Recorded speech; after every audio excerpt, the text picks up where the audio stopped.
అవయవదానం 2 రకాలు. Brain death donation and live donation.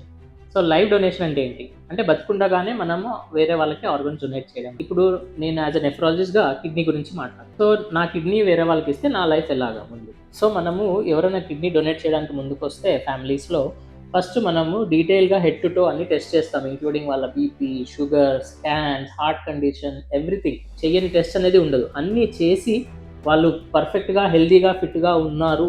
Plus వాళ్ళు kidney donate చేసిన తర్వాత వాళ్ళకేం అవ్వదు.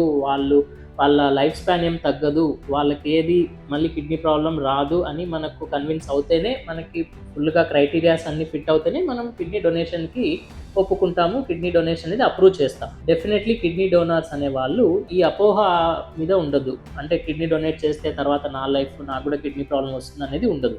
ఎందుకంటే మనం డీటెయిల్‌గా టెస్ట్ చేసి ఎవరికైతే రాదో, కిడ్నీ డొనేట్ చేసిన తర్వాత ఎవరికైతే ప్రాబ్లమ్స్ రావో, ఎవరైతే ఫిట్‌గా ఉన్నారో వాళ్ళ కిడ్నీస్ మాత్రమే మేము అప్రూవ్ చేస్తాం. అవకాశం ఉన్న వాళ్ళు, వాళ్ళ ఫ్యామిలీస్‌లో ఎవరైనా డయాలిసిస్ మీద బాధపడుతున్న వాళ్ళు డొనేట్ చేసే అవకాశం వస్తే టెస్ట్ చేయించుకోండి. ఫిట్‌గా ఉంటే కిడ్నీ డొనేట్ చేయండి. Thank you.